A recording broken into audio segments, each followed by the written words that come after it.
Om Sahana Vavatu Sahano Bhunaktu Sahaviryang Karavavahe Tejasvina Vadhitamastu Ma Vidvishavahe. Om Shanti Shanti Shanti. So Arjuna's mind lacks the necessary qualifications. Only to those qualifications being absent has denied him from permanently holding this vision called Vishwarupa in his mind. Now you say, well, what are these qualifications that he was lacking? These qualifications in the Tattva Bodha we called Sadhana Chatushtaya, the two primary ones. So what is Viveka? It is discrimination or discernment between Nitya and Anitya. If you remember, we said Nitya, Anitya, Vastu, Viveka, Kaha. And then we said Nitya, Vastu, Ekam, Brahma. In other words, the one Brahman is Nityam, is permanent. Everything else, in other words, other than that is Anitya, impermanent. So this is the basic qualification that a Vedantan needs in order to start to appreciate that all that I see is the one cause. And not just intelligent, oh, it's the one cause, okay, it's all appearing as Ishvara. So it's a different order between intellectual and the actual direct knowledge. So when we say direct knowledge, what leads to that direct knowledge? First qualification, Viveka. I need to discern between the permanent and the impermanent, the changing and the unchanging. As Kritika was saying, what is unchanging? Now we can use the word the self. This means the presence that I always am self-evident to myself, Atma. The second qualification is Vairaga, Vairagaha. Now this was not a problem for Arjuna, by the way. He had lots of Vairagya, and this is this passion. In fact, that's what caused him to say, hey, Krishna, I want to leave this battlefield because whether I win this war or don't win this war, I'm still not going to be happy. So this means Arjuna had no problem with this passion. And what is this passion? It is the absence of desire for enjoyment in this world that is now and in the future. That is, whether you're talking heaven or whether you're talking about 1 year, 2 years, or 3 years. Now, when I say absence of desire, the mind's now going to start to generalize, go, okay, so I'm not allowed to enjoy myself. I'm not allowed to smile. You know, all of this is just, you know, not this passion. We're saying enjoy yourself, but never spend the entire life just enjoying in artha and kama. This means in pleasure and in wealth. So this means throughout my interactions, I use viveka and I use vairagya, this passion. What is this passion? My understanding is that all that I see is fleeting. It will come to an end eventually. For that reason, I do not get too invested or too involved in it, because by its ending, it's then going to pull me down right with it. Okay, what else is vairagyam? It means objectivity. What is objectivity? Or I understand the world according to the knowledge of the Shastra instead of my own biases. So you say, how do I build objectivity? How do I see what is instead of superimposing them with my own biases? The answer is, the more you are reading the Shastra, contemplating on the Shastric principles, concepts, seeing the world according to the Shastra, the more you can be objective. So there's no one single technique to be objective. It is really just the study of the scriptures that makes you objective. And this takes time.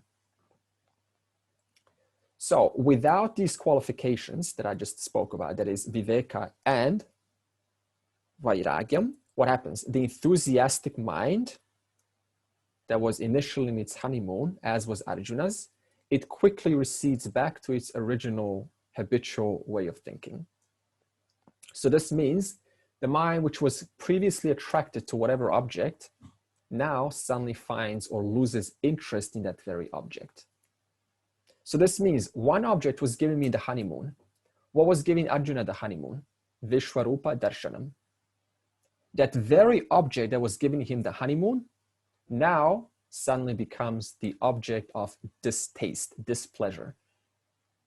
I lost my composure. Why? Because the mind that was looking at it has not done the necessary work prior to receiving the Divya Chakshuhu. So this, it's just like when a kid asks, hey, daddy, hey, mommy, give me. I want some also, whatever it is. And then you give them that object. And then they kind of, work with it and they're happy. Within 5-10 minutes, and they throw it away. It's like a new object now. So in the same way, because the mind that handled it was not prepared to accept it and see it for what it actually is meant for. Therefore, it starts to now get turned off by that very object. This is why no honeymoon lasts, because the habitual ways come back. Okay, and why else has Arjuna lost this Vishwarupa? Because he said, please take away this object. I asked for it enthusiastically, and now please take away that very same object that I was so enthusiastic about. Because Arjuna refused to accept the totality in the aspect of decay and destruction. In other words, he was gladly, enthusiastically accepting sustenance and birth, but when it came to destruction and decay, then he said, I don't want to see, I want to take part in this. So what is a mature mind? It accepts all three aspects: birth, sustenance, and destruction. In fact, the destruction principle is the very principle that keeps you healthy. All the diseases get destroyed. All of the ignorance gets destroyed. All of the old habits get destroyed.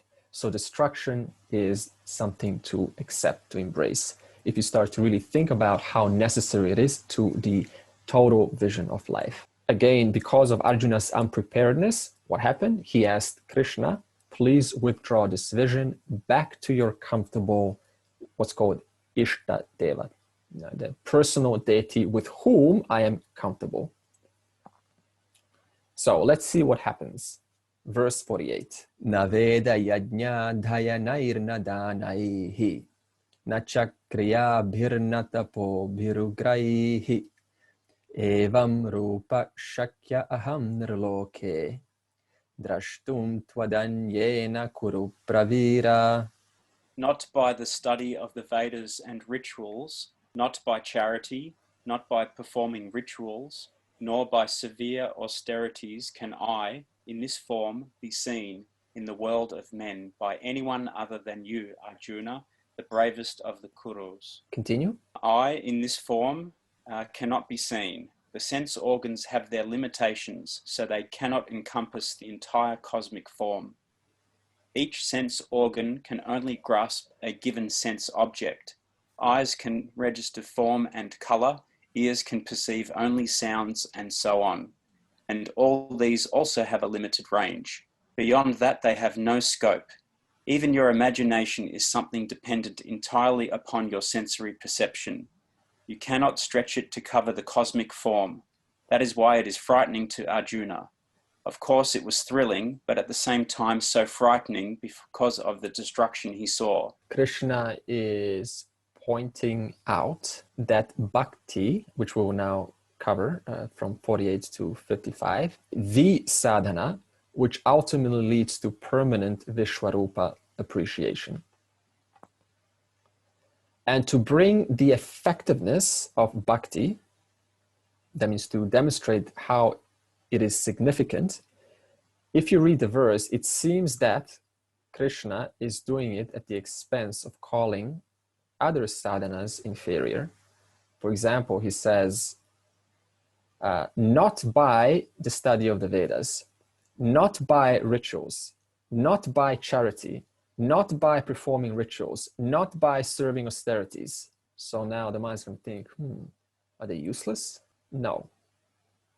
However, in the context of what Arjuna has already heard in the previous chapters, what Krishna is doing, he's simply bringing out the importance of bhakti.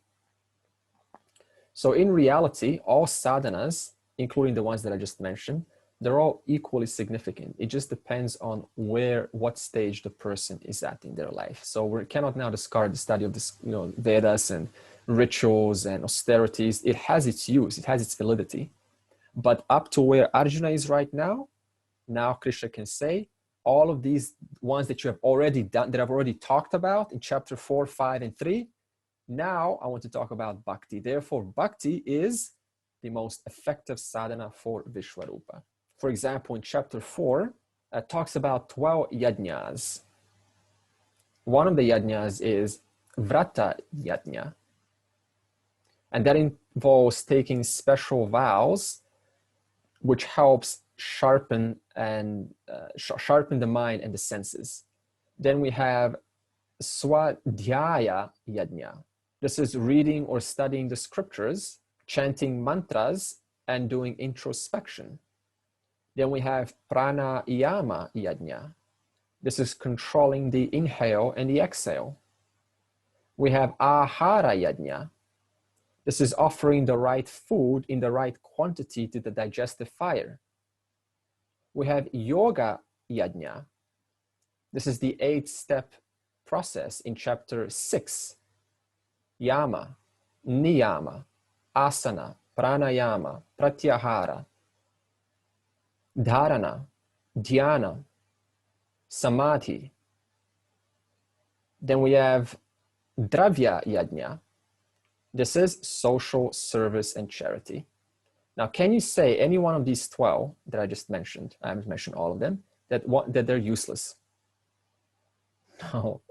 Okay, so obviously they have their extreme importance depending for where the person is. A person finds a lot of pleasure doing service for the community. That's why you have, today the cleanup acts, like clean the beaches and clean the forests. So this is, you cannot say, you're wasting your time. So for them, it is valid. So this is not about insulting or putting up or down anyone's path, because they're doing what's called swadharma. It matters to them. Also in the Taittiriya Upanishad, it says that the most effective sadhana for spiritual growth is study and sharing scriptural knowledge. But here, Krishna is seemingly saying that all of these sadhanas, including what the Taittiriya Upanishad is saying, is useless in blessing Vishwarupa Darshanam except bhakti. So how do you reconcile this? The fact that different scriptures are saying different things? As I said, to stress the importance of any particular subject matter, what the scriptures do is they contrast it against other sadhanas. And so you go, okay, so there's these sadhanas, rituals, austerities, tapas, and so on. And now there's bhakti. And now it's saying bhakti from all of these is the most important. And then what does it do to your mind? Okay, so let's pay attention to bhakti. So even Krishna, the Lord himself, will seem like he's apparently lying. And I can go up to Krishna and say, but wait a minute. The Taittiriya Upanishad says that studying scriptures is the most important. And now you're saying the bhakti is the most important. Which one's the most important? Do you even know what you're talking about? So this means it is not so black or white. You cannot say the person is lying or they're being dishonest. There is context for everything. And in this context, you can say bhakti by far is the most effective. So this is why we never say, but wait a minute, didn't you say that like 1 year ago or 3 months ago? And now you seem like contradicting yourself. No, because it was valid back then. And you understood it back then. Now it's time to move on. So I say something else. And then you understand this. And then I say something else, so on. So what is this bhakti that we're about to talk about? What is it referring to? It's talking about what's called Jijnatsu Bhakti. Now, what is Jijnatsu Bhakti? In chapter 7, verse 14 to 16, we talked about 4 types of bhakti, or 4 types of bhaktas. First one, if you remember. Now, you don't have to go to chapter 7, by the way, because I know some of us listen for the first time. So this is the beauty of the Gita. It's not like you need to go back and then revisit. Every time you come to a new chapter, we will reiterate, we will, say what we've already said before. So it's not like person's not late and I should, start from chapter 1. It's not like that with the Gita. The first one is Artaha Bhakta. What is an Artaha Bhakta? One who has bhakti only in crisis. When crisis comes, suddenly I think of the Lord. This means Lord is non-existent until I need him in my life. For example, suppose you discover you need to talk better, or I need better communication skills. I want to learn how to speak confidently. Suddenly Lord becomes number 1 in my life. So I pray to Lord. Now imagine Lord responds and says, I think what you need is Vishwarupa Darshanam. You don't need to speak in. It's all temporary, fleeting stuff. Are you going to be interested in Vishwarupa? No. In other words, an Artaha Bhakta is not interested in Vishwarupa. He or she is interested in what he or she is asking for, removal of a particular obstacle from life. So this means we cannot impose on someone who does not see the value of Vishwarupa. This is why I need to be patient with those who are not interested in the scriptures. The second is Artharthi Bhakta. This is a commercial Bhakta. You know, the one who says, yeah, it's okay, I will donate as long as Lord does, and then you fill in the blank. As long as he marries off my daughter, as long as he keeps providing me more customers in business, as long as I keep getting the customers, I will keep donating. So this is a business transaction Bhakta. Then you have a Jijnatsu Bhakta. This is whereby the sole desire is on Eka Rupa Ishwara Darshanam. Eka Rupa just means one form, that means Ishwara in one form. And this eventually leads to Vishwarupa. And Vishwarupa eventually leads to Moksha. So this means his whole purpose of living is to discover the nature of Ishwara. And then you have Jnani. Jnani we will cover in verse 54. Okay, so the summary of this verse 48 is, no amount of sophisticated Vedic rituals, no matter how much punya they're meant to provide, will give Vishwarupa Darshanam. Why? Because they also need to be followed up with vichara. Vichara means pondering upon, reflection, thinking about, considering into, inquiring into. This is self-inquiry. Mate vyatha macha vimudha bhavaha drishtva rupam ghoram idranmamedam vyapetabhif pritamanav punastvam tadeva me rupam idam prapashya. May you not have fear, and may you not be confused seeing this frightening form of mine. Being free from fear and pleased again, may you see that particular form of mine. So here Krishna is withdrawing his form because Arjuna wants to see the relatable Ishtadeva, Krishna. Please give me your relatable form again, Krishna. My mind cannot bear this huge Vishwarupa where I don't know where's up, where's down, where's left, where's right. All around me I see one Lord with a mouth, eating people, okay? So this means that the lack of qualifications, this is why Arjuna asked to withdraw the vision. So what does this mean? It means a lack of qualifications. And how does it manifest? In two ways. First, one's clarity or their epiphany is subject to coming and going. The lights turn on, then the lights turn off. Now I know, now I'm clear, now I'm not.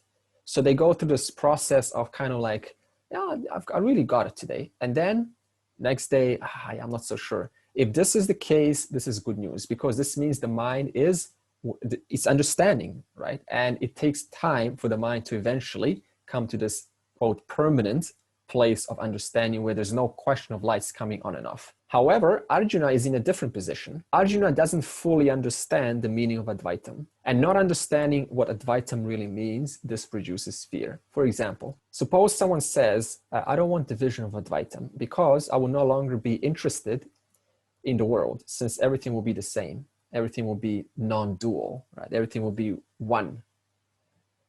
But I cannot abandon my family, because I won't discern the difference between my family and a stranger anymore. So I'm going to hurt their feelings. For that reason, I am afraid of moksha. I won't have connection or memory to my old self, to my prior life, because the false person has died. And I don't want to die. I'll lose all my friends. There will be this ego death. Don't know what that means, but these are the kind of things that people carry in their heads, what Advaita means. And that in itself sabotages. Also, Paramarthananda, one of my teachers, one of his subjects came to him and said, Swami, I don't want moksha because I want to first go to Swargaloka and then I'll come back and then I'll do moksha. So I'm going to put moksha aside. So this is the kind of thinking that goes on when I don't understand what Advaitam really means. Now, what does Vedanta say to this kind of an unqualified mind? do your duties legitimately in a dharmic way, and take all of the results that come to you as Ishvara Prasada. This means they're a blessing, they're a gift of Ishvara. So through the course of time, the mind will start thinking more about Bhagavan, and then it's going to ask the question, well, what is Bhagavan? And that's going to lead into self-knowledge. So this means you give this kind of person some time, but you don't just go straight into knowledge, because there's too many disconnections, too many false notions to address. So this means, Arjuna, worry not, because there's 7 more chapters for opportunity to qualify your mind. We're only in chapter 11. Sanjaya uvacha ityarjunam vasudeva tathoktva swakam rupam darshayamasa bhuyaha ashwasayamasa cha bhitam enam bhutva punak saumyava purmahatma. Sanjaya said, having to spoken to Arjuna this way, the son of Vasudeva, Krishna, again showed his own form and consoled him, who was frightened, having once more become the Lord with a pleasing form. Okay, so again, Bhagavan withdraws his form from Vishwarupa to a relatable avatara form. This is what Sanjaya is describing. Now, the question is, what do you mean by withdrawing Vishwarupa? Because Vishwarupa means the universe. So there's no question of Vishwarupa arriving and then departing when it's withdrawn. Because if Vishwarupa departed, then there will be no chapter 12. There will be no world. You and I wouldn't be talking. So what does it mean to say Vishwarupa was withdrawn? It means that Krishna withdrew Divya Chakshuhu from Arjuna's Antahkarana because the mind simply couldn't handle it. For example, suppose grade 2 student in maths goes to grade 10 mathematics. What is the grade 2 student going to think? I don't understand this. Get me out of here. I would like to withdraw from this class. So the question is, what caused the student, the grade 2 student, to silently withdraw from the class? What is the cause? It's a question for you. Lack of maturity? Yeah, so this means the student can't help it. He wanted to see grade 10. He was so curious. It was a honeymoon, like, you know, there are adults there. It's so complicated. Like, wow, I'm in this class. But within 5 or 10 minutes, the student gets bored. They lose interest, what was initially interesting. Honeymoon's over. What happens next? Get me out of here. I want to withdraw. I want to find the exit. Okay, now I said the word Divya Chakshuhu. The question is, what is Divya Chakshuhu? Divine intervention? Again? Higher awareness. Okay, more expanded mindset. Okay, good. Expanding our vision to see Ishvara in everything. So it has to do with the mind. So this means the mind is not overpowered by the notion of me and mine. In other words, the higher the proportion of this me and mine, the more narrow-minded is my perspective of the whole. Now you say, what do you mean by that? Suppose that your relative, suppose you're out right now, and your relative is standing in front of a big mountain. And you focus the camera on my relative. Are you going to see the mountain? What happens to the mountain? It goes out of focus. And if your focus is on my understanding that the big picture is way more important than what is right in front of me, then what's going to happen to the person? They're going to equally go out of focus from your life. And you see in both sides. You know, some people that are just so unpresent, they're like somewhere else. That means the focus is what? On the big picture, but totally lost focus with world, with people, with family. For the rest of us, focus is entirely on the subjects, on objects, but then we lose big picture of the whole. Two sides of the extreme. Or also in school, you've seen, and I remember this myself, you know, we used to do like these drama plays, you know, it was this theater, like drama. You were participating in some drama play. Do you remember that in school? And you had like some section that you did where you played the role. Now, what happened during that section where you were specifically meant to play the role? Your parents came only during that section. In other words, parent comes to see my child doing the act. Soon as my child is off the stage, parent leaves. What does this do? So this means the parent misses the entire Vishwarupa Darshanam of the total program. Why? Because of my son, my daughter. And then they go home and talk about this play as if they know everything about it. But they only know a short few minutes related to my son, my daughter. Ocean is in front of me, and I lie down on the sand. Big ocean, impossible to miss. And I'm stuck in my head, thinking about my life. My life. Oblivious to the entire ocean right in front of me. So it doesn't matter if I'm right there, I still miss the obvious. Why? Because of my and me. This is, what is Divya Chakshuhu? The absence of my and me, or at least the intensity has reduced. So this means as long as we hold on to this notion of mine and me, the mind continues living in its private little world. And that kind of mind is unable to accommodate the bigger picture, because it is on two sides of the extreme, either the big picture or what's right in front of me. Both of them are Advaitam. And what happens, what's the direct reflection of this in terms of living? It limits the person's cheerfulness. And that's why kids are naturally happy. Why are they happy? Because this notion of me and mine is still weak. But as we grow up, the me and mine starts to increase, it starts to strengthen. And thus, so does the cheerfulness reduce also. That's the only reason why children are naturally happy, because this notion of me and mine is still in its maturity. So what is Divya Chakshuhu? Reducing me and mine.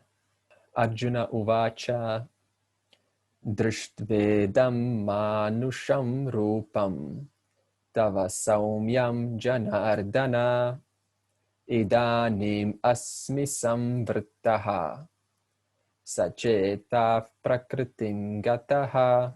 Arjuna said, seeing this pleasing human form of yours, Janardana, Krishna, now have become cheerful and restored to my original nature. Not only does Lord Krishna come back to his original form, the Gita also returns to its original meter. For the most part, the Gita is in Anustup, but ever since Arjuna began seeing the cosmic form, it has been in Tristup. Now the Anustup meter is restored. Krishna is now identifiable as a human being. Arjuna, seeing this human form that was so pleasing, Saumya, addressing Krishna as Yadananda, says, now I've collected myself. I am pleased and cheerful and have come back to my original disposition of mind. Previously, he was frightened and afflicted. Now, seeing this familiar form of Krishna, he is pleased. Okay, this verse reminds us the inevitable outcome if we attempt to spiritually bypass or not address the relative person, the one that we all know so well since birth. Because even if Arjuna, we'll bring into Arjuna's case, even if he received the surrender blessing, his own lack of prior self-growth caused that very blessing to be taken away. Just like the child's lack of preparation caused him to say, I need to withdraw from the class. And what's more, even if Krishna, if his gift were to remain with Arjuna, it's still, that gift would not be enjoyable. So this means that you cannot cheat the natural process of evolution. There's no such thing as shortcuts. And any shortcut leads to disappointment, because Divya Chakshuhu, blessed by Krishna, led to what? Arjuna's disappointment. Why? Because it was unnaturally given to a mind that is not capable of receiving this vision or holding this vision. And now when this vision ends, what's the mind going to say? Oh, I'm not good enough. What of me? I don't deserve this. And it goes into a cycle of negativity. No one can cheat the system, because we're not the ones who created the system. The system already exists, and the system is called Dharma. So all one can do is align themselves with the laws of Dharma. Shri Bhagavan Uvacha Sudur Darshamidam Rupam Drishtvanasi Yanmama Deva Apyasya Rupasya Nityam Darshana Kangshinaha. Sri Bhagavan said, "You have seen this form of mine, which is very difficult to see. Even the gods always remain desirous of seeing this form." Continue. The form which Arjuna has just seen, Krishna tells him, is seen only with great difficulty, Sudarshana. It is not easily available for perception and is in fact almost impossible to see. Nevertheless, you are the one who has seen it. Even the gods have a constant desire to see this form. They are always praying for such a cosmic vision. You are lucky, Arjuna, because you have seen something that nobody else has seen. This is what Krishna wants to convey here. So Arjuna, what you received wasn't because you deserve it, nor because you're qualified, but because of my grace, which came from your sincerity to know me. As I said last verse, there's no cheating. But Arjuna was sincere. He asked, I want to know you. I want to know the big picture. And because of the sincerity, because of Arjuna's willingness to abide to Dharma, instigated Bhagavan's grace. And Bhagavan's grace cannot be purchased. You cannot, say, give me Bhagavan's grace. It can only be received. How? By abiding by the principles of Dharma. And because of that, my grace has given you this Divya Chakshuhu. As I said, there's no cheating the system. The person can read the Vedas all they want. They can acquire all of the Jnana Yoga in the world, all of the knowledge, read all the Upanishads. It means nothing. You still require Ishwara's grace for the knowledge to actually take place firmly. And there's no such thing as knowledge taking place like that. It is an ongoing process. So this means I constantly need Ishwara's grace. It's not just a one-off, because you still got a life to live, 20, 30, 40, 50 years to live. What of those years? Naham vedairna tapasa, nadane nanache jaya, shakya evam vidho drashtum, drishtavanasi mam yatha. I cannot be seen in this form by study of the Vedas, nor by ascetic practices, nor by charity, nor by worship. You are the one who has seen me in this way. Here Bhagwan repeats what he has said before. Generally, repetition is considered a defect, but not in teaching. In this case, it is an introduction to the two very important verses that follow.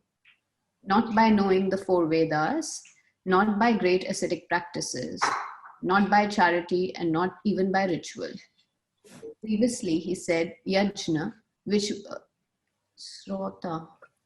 was Shrota, only includes those rituals we know from the Veda. Which he uses here can include samartha rituals like puja, etc. Even by all these various methods, I cannot be seen in this form.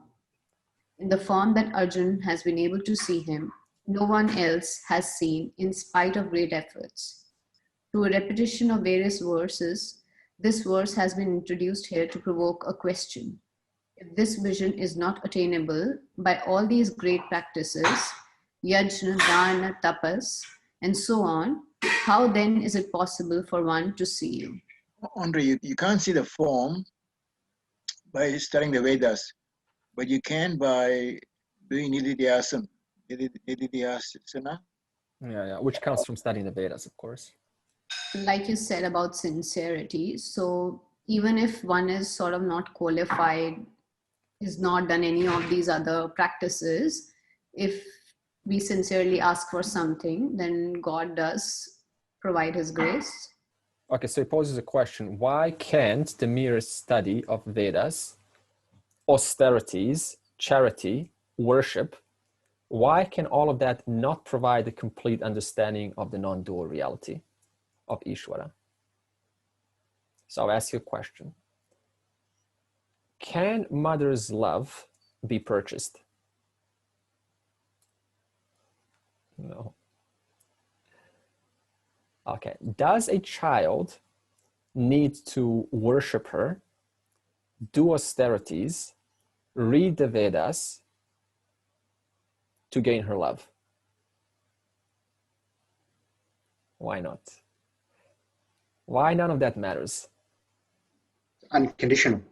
Yeah, because it's priceless. You cannot purchase what is priceless.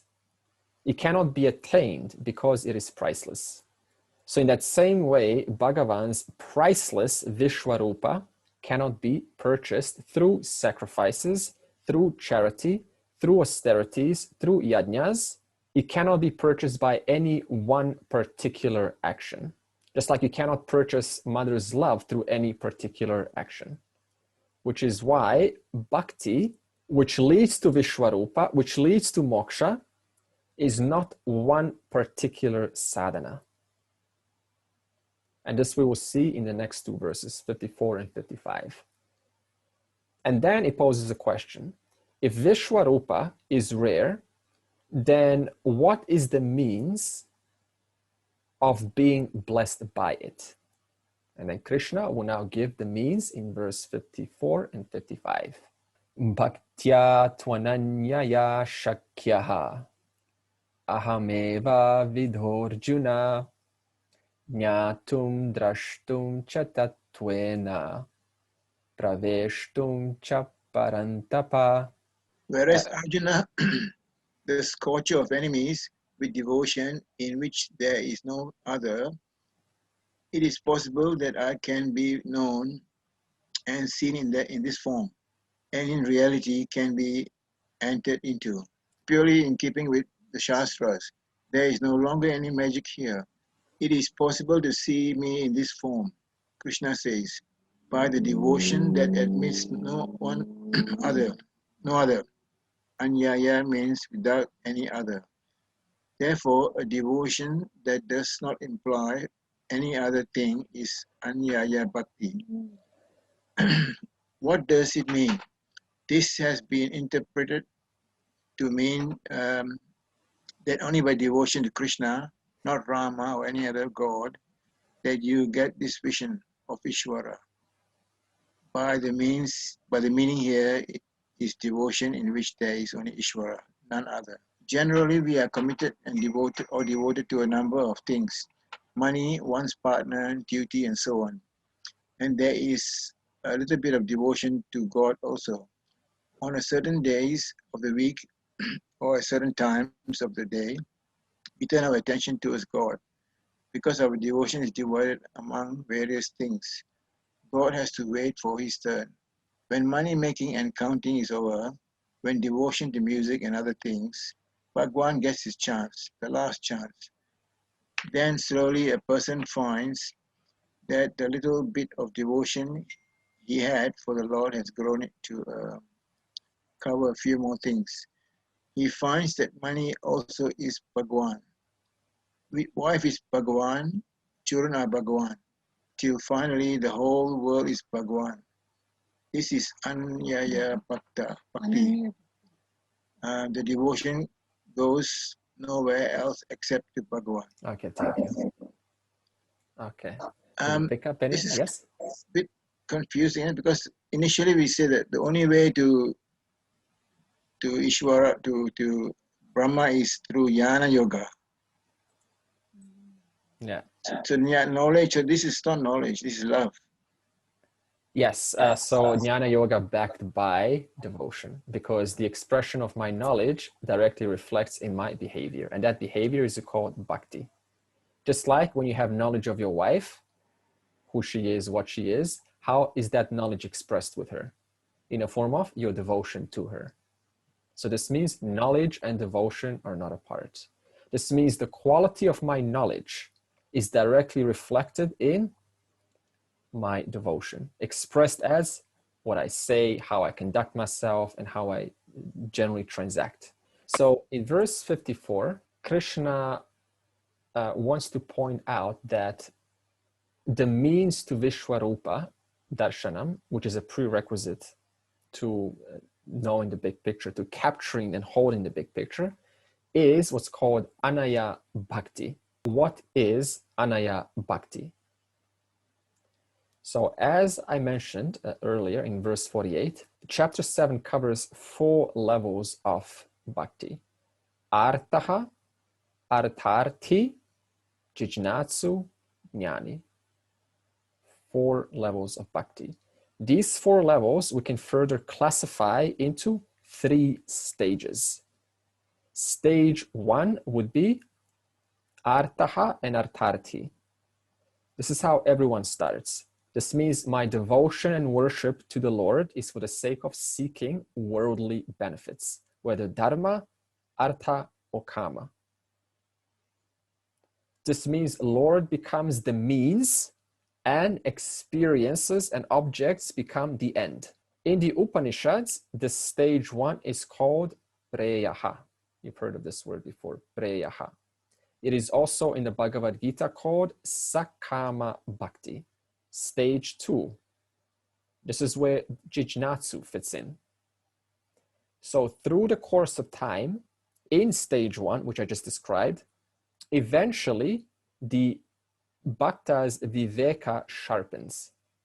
And so they notice that this world contains what's called 4 doshas. Dosha means defects. So this means no matter what they transact with, it is by nature instilled with 4 doshas. Dukkha mishritatvam. This is whereby every experience is also mixed with sorrow, disappointment, and pain. Is this your experience? Every experience is also mixed with that. If it's not mixed with that, you just haven't arrived to the moment where you will see it is indeed mixed with that. It's just a matter of time. The second dosha is atrapti karatvam. This is dissatisfaction. Why? Because the fancy wears out. I was on the moon, you were on the moon, we were on the moon, and now the fancy has relieved itself, has calmed down. Now it's not so exciting anymore. And what does the person do then? They want more. Because we don't feel what we used to feel, I want more. Either by more quantity or asking for a longer duration. So the person goes on a hunt for more, better quality, just doesn't stop. Third dosha is anityatvam. This is whereby the person sees that no object leads to lasting fulfillment. Even if you say, yeah, but the object that I have, I'm actually developing a much more mature relationship. Our fulfillment is growing. Yeah, but that's still relative. Any moment that can change. That's the reality. Fourth dosha is bandha katvam. This means binding. In other words, I get addicted or enslaved or dependent on the object's presence. It all started fine. No, I'm independent. I don't need anyone. I don't need anything. 5 years later, oh, I need this, I need that. I can't live without you. I need you. Or surround ourselves with these objects that we now depend on. So this means the Bhakta sees the reality of any experience has these 4 doshas. So acknowledging these 4 doshas, what happens? There is a reversal in perception. The world is no longer the end. The world is now the means. And what is the end? Bhagavan. And what happens when there's this perceptual change? This means directly the purpose of my life also changes. From solving ongoing daily situations, not that we shouldn't solve them, to simplifying life so that you spend more time, more effort on vichara. What is vichara? Inquiry, contemplation, pondering about, thinking of principles pertaining to jiva, Jagat, and Parameshwaraha. How? By simplifying my life. Why? So that I have more time to think about these things. So initially, this Anaya Bhakti that is being spoken, it starts as indirect knowledge. This is called Aparoksha Nyanam. There is an Ishvara who is the cause of the universe. That's called Parakshatyanam, Nyanam, indirect knowledge. In other words, you're speaking about it like a scholar, like a university. You know, when you go to university, it's all about things out there. It doesn't address the subject. Through the course of time, this Paraksha Nyanam changes to direct immediate knowledge. This is called Aparoksha Nyanam. This means the essence of self, of I, and Ishvara is not two. There is only an apparent difference at the level of name and form. There's only an apparent difference between a wave and the ocean. And this is what you call stage 3. So what's the third stage? I talked about the 3 stages. The last stage is Jnani. This is whereby Parameshwaraha is neither the means nor the end. Remember stage 2? What was the end? Parameshwaraha. Now stage 3, he is neither the end nor the means. Because as long as he is either the means or the end, it means that he is apart from myself, the knower of him. So stage 3 is direct knowledge, called Aparoksha Nyanam. And this means that Ishvara is not the sought. I'm not seeking God here, but Ishvara is the very seeker, myself, Atma. The removal of this notion that I am different from Ishvara, this is what you call yoga, merger. What is merger? It is entirely a cognitive process in the Antakarana. It's an understanding. Okay, verse 55. Does it imply Yes? that then what's the concept of moksha? If we are already, is it just about knowledge then? Getting that knowledge? Sure, okay. So, because sort of you're implying that we are already free, we are just ignorant. Yeah, okay, good, Kritika. So yes, we are already free, we just don't know it. So this means I need to remove my notions which deny me from the recognition that I am already free, that my truth and Ishvara's truth is not two. So before I know that knowledge, I think I am apart. Therefore, I live as a separate individual. And that reflects in a behavior. More for me, less for you. So we make this separate life for ourselves. So when we remove this beginningless notion, that is called moksha. What happens then? You're just living as a normal human being. You still got duties to attend to, still got a wife, still got husband, still got children, still got work. But the understanding in the Antakarana, a cognitive process, is different. Yeah, so we will take rebirth. It's just that we'll have the knowledge. Or yes. I'm just trying to understand the concept of moksha. Yeah, sure. In the light of what you have talked about, then because it just seems like it's not a state, it's not some sort of position that we'll attain, it's simply knowledge. So then when we initially talked about moksha, it is about not having rebirth. Okay, what does moksha mean? First of all, liberated while living. What does this mean? As I said, it is a cognitive understanding that I'm already free. Now, what happens when that person who knows that dies? That's your question. The answer is they simply don't get reborn into another limited human body, because their understanding is I am not the wave, I am the water, and the water is the truth of the entire ocean.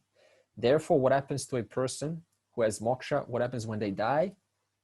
They as though merge with the water and the entire ocean. Whereas a person who hasn't attained moksha, only to their understanding that I am a separate individual, they get reborn as another wave. And they continue their life as an individual wave, interacting with other waves. So person who has moksha, meaning liberated while living, when they die, that's called videha mukti. That means they're no longer going to incarnate or take on another name form, a limited name form called jiva. Why? Because they've understood that my reality is much more than just this individual body mind. You say Videva Mukti. And I heard also Jiva Muktihi. Yeah. So Okay. it's just like Jiva Muktihi is the freedom when you are still alive, like this body still exists. So what's the difference about these two? Yeah, cool. These are just the Sanskrit words. Moksha just means liberated while living. Jiva Mukti means I am liberated while living. Two different names for the same thing. And as Jivan Muktaha, the one who is liberated while living. So Jivan Muktihi, Jivan Muktaha, Moksha, all the same. Liberated while living. Yeah, so Jiva Mukti will be like, I got all the knowledge, so I'm living my life and I have all the knowledge, so I'm Jiva Mukti. And then when I die, then I have Videva Mukti. That's it? No. Yeah, so we just give that a name. Like what happens to this person who has, moksha? What happens when they die? They're called, they say, okay, now he has Videha Mukti. Now he's liberated or she's liberated. Yeah. So it's just names that the scriptures come up with so you can kind of discern, give like what happens and what this person dies and you give the name for that. Mad karma kran mad paramaha mad bhaktah sangha varjitaha nirvairah sarva bhuteshu yaksamam eti pandava. The one who does all action for my sake, for whom I am paramount, who is devoted to me, free from attachment and free from enmity towards all beings, comes to me, Pandava, brackets, Arjuna. So verse 55 is a seed verse for chapter 12, where the definition in chapter 12 and the how-to of bhakti will be thoroughly expounded. This means if your question is, how do I devote? What is devotion? What is this Bhakti Yoga? This practice? How does it look like in my life? What's involved? All of this is specifically thoroughly covered in chapter 12. So I'll give you a little teaser for chapter 12, so you just come back next year. Okay. Firstly, we'll ask, what is bhakti? Bhakti is a mental attitude born out of what? Understanding. Understanding of what? That the presence of Ishvara is everywhere in the form of time, space, objects, laws, and orders, which are always evident. When is time not evident to you? Never. In fact, you're only saying that in time. So, also, bhakti, as I said earlier, is not one specific sadhana. It is a range of sadhanas. In the Vedas, bhakti is divided into 3 categories: Karma Yoga, Upasana, and Jnana Yoga.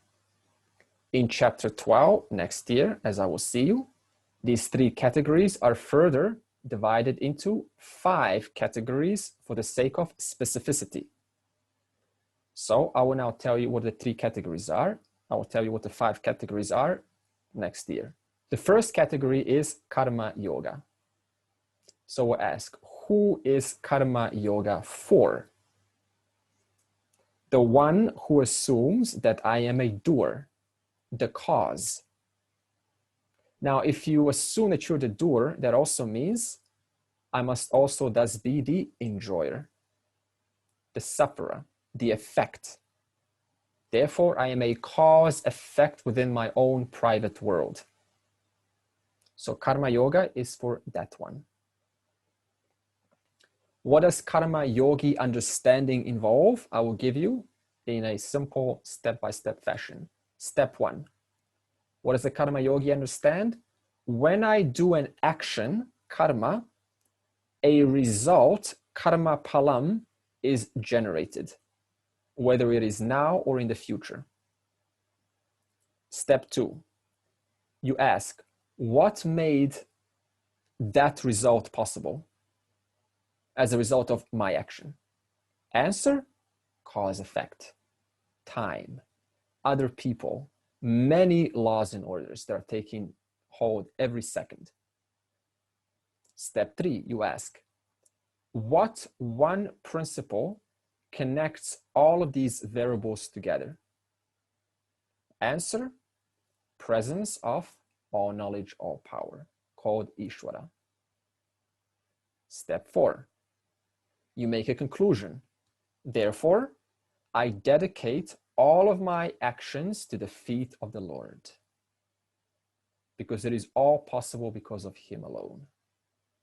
And whatever results come, whether favorable or unfavorable, they're also only because of the presence of the Lord. Therefore, the results are taken as Ishvara Prasada. What is Ishvara Prasada? I understand that this result, which I'm now experiencing, is just one possibility within the grand order. Therefore, this 4-step understanding of Karma Yoga is also Bhakti. Why is it Bhakti? Because it modifies your responses and your attitudes towards events. Category number 2, Upasana. What is Upasana? Various forms of mental meditations. That means meditations which make use of the mind. Dhyana. For example, Kriya Yoga, Tantra, Raja Yoga, Kashmir Shaivism, Ashtanga Yoga, Raja Yoga, Hatha Yoga.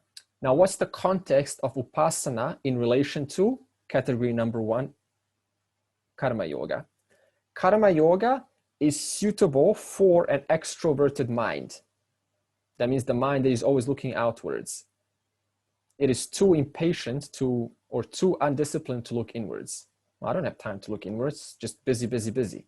Ultimately, that karma yogi comes to a certain understanding. He or she realizes that God cannot be found outside. He has to be within. Therefore, the personality slowly graduates from extroversion of a karma yogi into introversion of an upasana yogi. What happens then? That person who is now introverted becomes a detective, not of the external world, talking about the worldly events, what other people said, what they're thinking about, but turns the attention inwards on one's own thoughts as though one's own psychologist, looking at one's own inner mental processes. And then he or she starts to manage them using techniques. Thus, Upasana is techniques. Stage 3, Jnana Yoga. This is the final stage. What does this involve? It involves the study and contemplation of Shastra under the guidance of an Acharya. What is the objective? The objective is to reconcile contradictions pertaining to reality. How do I reconcile all of these seemingly present contradictions? I then go to an Acharya who reconciles that. All of these 3 forms are Bhakti, and they're investigated in chapter 12. Therefore, what are we going to cover in chapter 12? Karma Yoga, Upasana, Jnana Yoga. Okay, now moving on to the actual verse 55. I gave you a teaser, end of teaser. Krishna says, devotee who reaches me has certain qualities. Question is, what qualities are they? He first says, mat karma krit. This means this devotee performs actions for the sake of the Lord. What does this sound like? Karma yogi. I just explained what karma yogi is. Question. What does it mean to say he or she performs actions for the Lord? It means your actions are keeping with Dharma, because Dharma is the moral code of God. Therefore, how do I abide by, or how do I live in accordance with God? By living in accordance with Dharma, because he's the one that sets the moral code. What does this mean? It means I suspend, or you suspend your personal biases and do what is right for the greater good. Suspend personal biases. I spoke about this last week. Remember the judge? The son walks in, a criminal, and the judge is his father. What does the judge have to do? Put aside his or her, if it's a female, emotions and make the call. Put the man in jail, even if he or she is my son. Why? Because if I release him on the streets, he will continue endorsing adharma, hurting others. And what is more important, my son or dharma? Dharma. Therefore, the person makes no compromises. Of course, now when I say this, this is also subject to, it's not black or white. For example, if someone takes a hiding in your house and they say, the cops, the robbers are after me, please hide me. And the cops or the robbers, they knock on your door and they say, is he or she in there? You're not going to say, yeah, please, come in the bedroom. You're going to obviously lie. So there is it's not a black or white process. Or same thing with a surgeon. A surgeon doesn't just, cut open. That is technically adharma. That's himsa. But why is the surgeon doing that? To save the patient. So this means dharma is not subject to black or white interpretation. Okay, anyone else got any examples of abiding by dharma? For example, in a family, right? What happens if you don't punish your son for irresponsible behavior or your daughter? As an adult, what are they going to do? They're going to advertise that which is unethical. So this means if I put my love first, I go, no, they're my son, it's my daughter, so I don't hurt them. Don't be easy on them. What am I actually doing? I'm endorsing adharma. That's going to create a big troublemaker when they grow up, and that's also come back to the parents. So this means I need to put my dharma first. Andre, like Meenaji had asked the previous session as well, yeah. And a lot of things are not black and white. Yeah. And despite our best intentions to follow dharma and to do the right thing, we might end up taking up, making the wrong choices. Yeah. So how is it that we know that we are doing the right thing? You said that we would get, in terms of the result being we being happy or unhappy, one way to look at it. Yeah. But if I think about it, then it's just about perspective sometimes, because at one point in time, what I might feel is making me unhappy could be a source of happiness 2 days later. True. So to say that I might, the result of my action bringing happiness or unhappiness to me is sort of an indication whether I did the right thing or not. It is all very abstract, and it's very difficult for me at least to wrap my head around whether I am doing something which is according to dharma and what is not according to dharma. There is no guide I can look at, this is my situation and I should do this. Yeah. How can an ordinary person think about doing the right thing? Okay, excellent question. Someone want to contribute to this? How does an ordinary person... Yes, please. Yeah, look, I've got a very practical problem that relates directly to that, and it requires a little bit of explanation. Mm-hmm. Right now, there's a dog barking next door, and has done for 2 years. And I have spoken to the woman ever so politely, said g'day, and done it in a really respectful kind of way. And I've done it 3 times now. So my point of view is this: the dog shouldn't be barking, not because he's upsetting me, but because the dog is in some kind of distress. But that's my interpretation. Dogs bark for good reasons, not so good reasons. But the issue for me is, am I in the process of, applying Dharma by firstly being patient and then delivering the killer blow, so to speak, by going to the council and saying, listen, I've tried this or tried that. So it's a very practical issue for me. And it's a little my little test, I think, of understanding what Dharma is. Yeah. So I'm not sure what to do. I'm not asking for advice. I'm having to work this out for myself, but it is situational. It appears to be situational, but ultimately it's not, I suppose.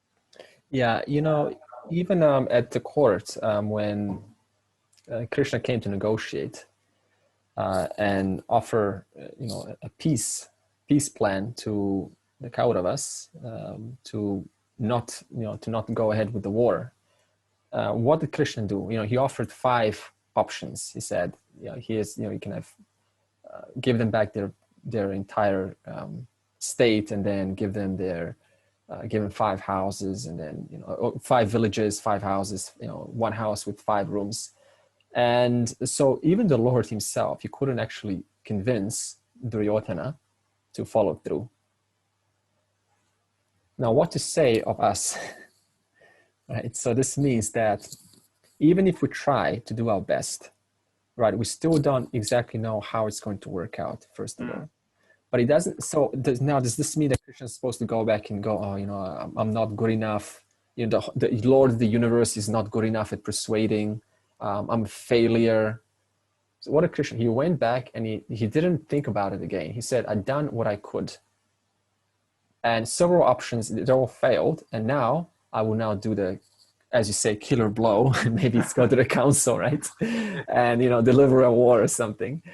So this means that at any moment, all you really can do is apply what you can apply, but there's no guarantee that you will know whether it's going to turn for your favor or, it's going to actually cause you harm. Because suppose now you go to the council and now the owner goes, okay, so obviously that was him, because he spoke to me earlier. So now I'm going to retaliate. That can also happen.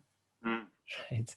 So, and these are, so again, as Kriti was saying, it's not black or white. We actually don't always know, but the most we can do is we do receive feedback nevertheless. And the feedback usually comes in the form of, okay, now is my life, is it in better quality? Is it generally better? Or is it kind of like going down and, emotions are like out of order and, I'm finding I'm not so enthusiastic anymore? Or is my life generally brighter, generally more cheerful, generally more enthusiastic?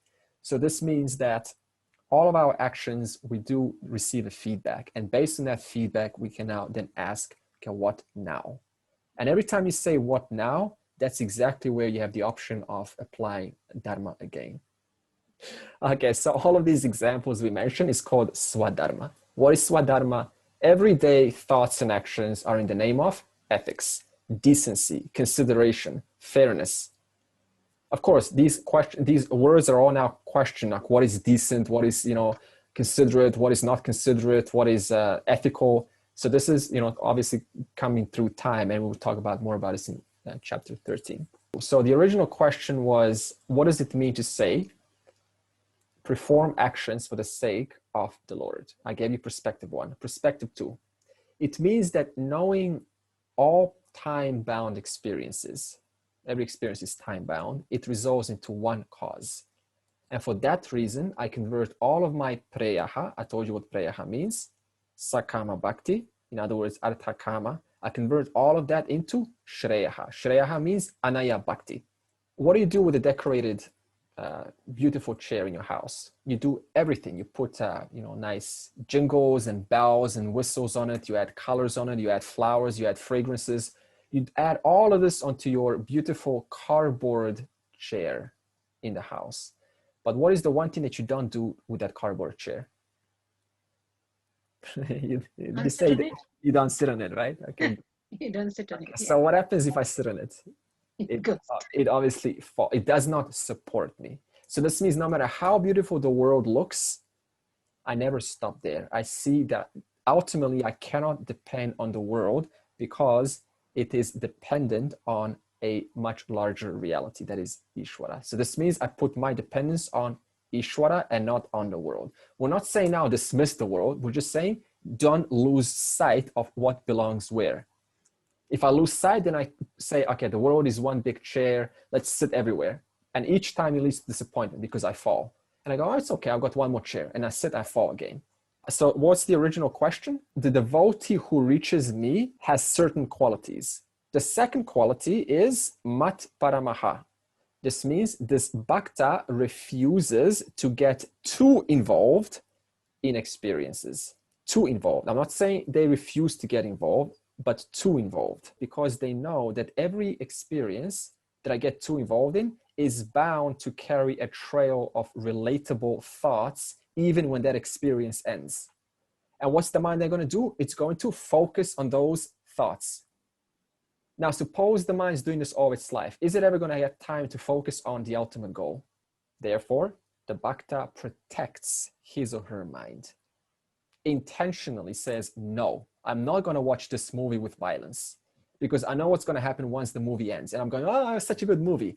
When I go to sleep, I'm going to have nightmares. Tomorrow, I'm going to have thoughts related to the movie, and those thoughts are going to influence my behavior, which is going to take me off course. So you intentionally protect your mind because the mind is like a sponge. It just sucks it up and then it becomes whatever it has been given. What other qualities does this person who reaches me have? Mat bhaktaha. This means the bhakta is devoted to Ishvara, to me, says Krishna. So how do you know whether the person's knowledge is truly in a form of understanding, which expresses as devotion? You just look at their enthusiasm towards the scriptures. Are they looking at this one time? Okay, cool. Yep, I'm awareness. Thank you very much. Goodbye. Or they're just so hungry. More, please. More. I'm so enthusiastic about Vedanta. And just tell me more. I want to know about the big picture.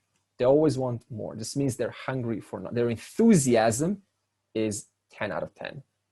Therefore, the more you have knowledge or the firmer your knowledge is about Vedanta, the more enthusiastic you are. So this is a direct gauge of whether this is just intellectual or whether this is actual, whether you actually are one with this knowledge.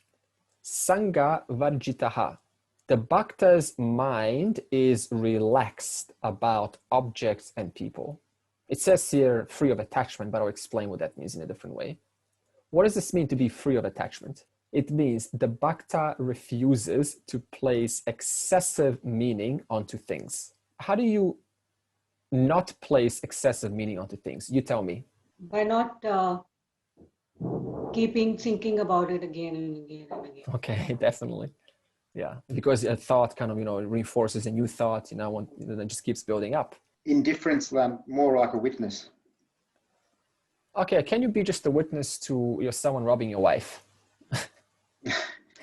No. Are you going to be, okay, so this means I need a solution that applies across the board, everywhere, real life. Because I don't buy into this, be a witness, just stand apart, watch everything happening. It doesn't work in real life like that. Even though I understand what you mean, there is also a place for that, absolutely. Okay, I'll ask you a question. How do you place excessive meaning onto things? What would you have to do to place excessive meaning onto things? See them as being real. Okay, how do you give reality to something? Strong emotions associated with that thing or... Okay, good. Okay, and what caused you to develop strong emotions to that thing? Desire. And why did you have desire towards the thing in the first place? Because you're not fulfilled. It's something to make you complete. Okay. Separateness. You're separate. Statement is, this bhakta refuses to place excessive meaning onto things. What do I mean by I say things? Anything, including your own thoughts, including your own emotions, including your own life, and spouses, and children, and families. Now, how do you do this? Okay. What happens if for example, you see something that is shiny, like a car, or a man sees an attractive lady, and they go, oh, I need that. Why do they respond so quickly? What makes them respond so impulsively and go, oh, I need that, I want that? Without even knowing anything about it, they say, I want that. Vasanas. Yeah, okay, vasanas. So their compulsions force them to put lots of value. But why do I put so much value on something that I don't even know about? I haven't even said hello to her because I'm looking at the surface only. I'm only having 1/5 of the information. Eyes, sight, that's all. I stop there. 1/5 of the information, that's it. That's good enough for me. So in other words, how does the person put excessive meaning onto things? By looking at the surface and not taking time to inquire into the nature of that object, which I find fancied with. That's a lack of viveka. Lack of viveka, exactly. In other words, I'm not applying my God-given gift to inquire what is the nature of this. Hey, wait a minute. She's actually someone's daughter. She also has aspirations, has sufferings in life, working hard, probably going to get home and look at something. She's also trying to find ways to be happy. So this means I'm now already starting to inquire into this object. Whereas before, oh, skin, need it. In other words, I stop at surface. Therefore, I put excessive meaning onto an object which it doesn't inherently deserve. Okay, what else does this cause? It causes less attachment to certain outcomes because you've looked into that object and now you understand, hey, it may work out according to my expectations or it may not, because I don't control the infinite amount of variables that are going on right now in the field. So it is not fair to expect that they act exactly according to how I want them, because they're also a human being. They also have their own values, you know, ways of looking at the world. So I need to also respect that. Also means that the more you immerse yourself in Vedanta or any kind of subject matter, the smaller your world becomes. Did you notice that? Such a small world. Why is the world so small when it's actually growing every day by the population numbers? Why is the world getting smaller? Because in reference to the big picture, I know where I stand.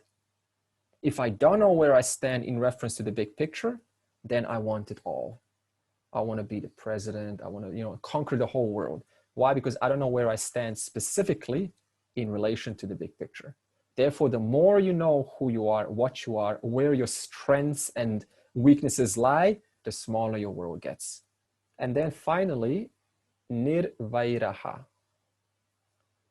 So this Bhakta's personality is free from hostility towards animals, insects, and human beings.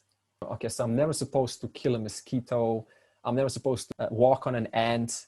This is not what we're saying. We're just saying general behavior is I don't want to hurt, so I prevent hurt wherever I can. How are we supposed to become free of hostility towards unethical acts of other people? Because when I say hostility, this means also thoughts, hostile thoughts. Just by thinking that everything is Ishvara. Definitely, yep, okay. That's okay, so keep the big picture in mind. And second, by acknowledging the fact that everyone behaves according to their conditioning and the three gunas that are dominant in them. Excellent, exactly what I was going to say. So everyone, as Mina was saying, helplessly, okay, whether it's helpless or not, we know free will, but we'll say everyone acts according to their nature. So I'll ask you a question. Can you blame a mosquito for biting you? No. Okay, Goknor's got a problem with mosquitoes. Okay, why can you not blame a mosquito for biting? That's the nature of the mosquito. Nature of the mosquito. That means it's programmed to do according to its nature, as Mina was saying. In that same way, the human being is programmed to act according to his or her nature. Samskaras, when I say programmed. Now, I said earlier, wait a minute, mosquito is programmed, but the human being has free will. Now, are most people thinking, oh, I've got free will, let me exercise are most people thinking like that? No, they're just going on by a normal program. What I've done yesterday, I simply repeat today. So this means most don't have time to contemplate because, you know, it's a busy life. You're doing something for society, so you just get involved and you don't think about a bigger vision. You don't think about free will, where your power lies. You just end up being a human being who's doing a certain activity. So this means most human beings, as everyone is, naturally acts according to their nature. This is why, for example, I think I said a story once. I was friends with two very good people, and I stayed with them for 4 months, and they were a couple. And she was extremely, into conscious of health. Like, I'm a health woman, and what you eat, what goes inside your body, when to sleep, how long to sleep. All of this was just health conscious. And she was always guiding, him. They were both my friends. What to eat, and don't smoke too much, and don't drink alcohol too much. And also I was like, okay, they're working together very well. And they split up a few months later. Now, obviously I was still their friend, so I knew what was happening on both sides. And I came back to his house, and he's smoking in front of me. He's, drinking alcohol. He's talking about drugs. I'm like, wait a minute, what happened to you, man? You were like an angel when you were with her, and now you've gone back to your nature, doing the same old things that you were always doing.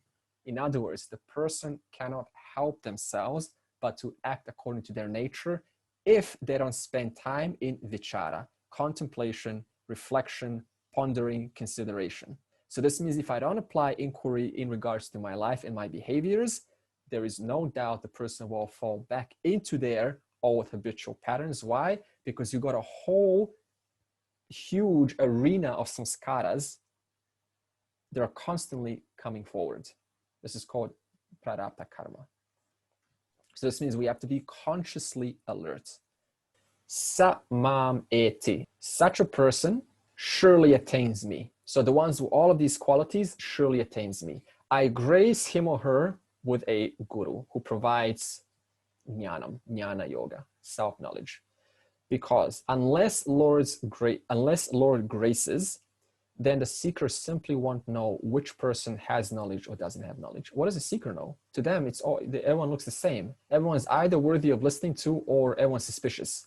So this means that one needs to be graced by the Lord himself, because the seeker who's sincere doesn't know. That's why Lord's grace is also important. And how does the Lord's grace, how do we get Lord's grace? We said earlier on in the session. Do you remember? Sincerity. Sincerity, good. Sincerity in my humility in wanting this knowledge to fructify. So in a nutshell, let's conclude verse 55. Question is, what to do to invoke his grace? Because his grace leads to moksha. So what do I do to invoke his grace? Answer is, using all of the words, consider Ishvara as a supreme goal. Mat parama. Love wholeheartedly. Mat bhakta. Serve enthusiastically through all actions. Mat karma krit. Refuse to categorize experiences into favorable and unfavorable. Why? Because by doing so, I constrict the flow of love towards the world. I put everything into boxes. Instead, as I said earlier, attempt to inquire into the nature of this object or the person. So instead of saying, what a power-hungry politician, rather say, I wonder what kind of a childhood this person must have had in order to keep doing what they're doing now. This causes you to learn about humanity rather than to put labels with a full stop, which causes no learning. Also, likes and dislikes can only go towards finite objects. So this means if I'm constantly liking and disliking and going to this, what I like, what I don't like, then what am I denying? That which is infinite, because likes and dislikes can only go towards finite objects. But what am I seeking? That which is infinite. Finally, by managing your likes and dislikes, you cultivate a heart free of attachments, sangha varjita, and hatred, nirvaira. And that concludes chapter 11. Om Tat Sat iti Srimad Bhagavadgita tsu Upanishads Brahma Vidyayam Yoga Shastre Shri Krishna Arjuna Samvade Vishwarupa Darshana Yogo Nama Ekadashodhyayaha. Brahman is the only reality. Thus ends the 11th chapter called Vishwarupa Darshana Yoga, having the topic of the vision of cosmic person in the Bhagavad Gita, which is in the form of a dialogue between Shri Krishna and Arjuna, which is the essence of the Upanishads, whose subject matter is both the knowledge of Brahman and yoga, the means of attainment.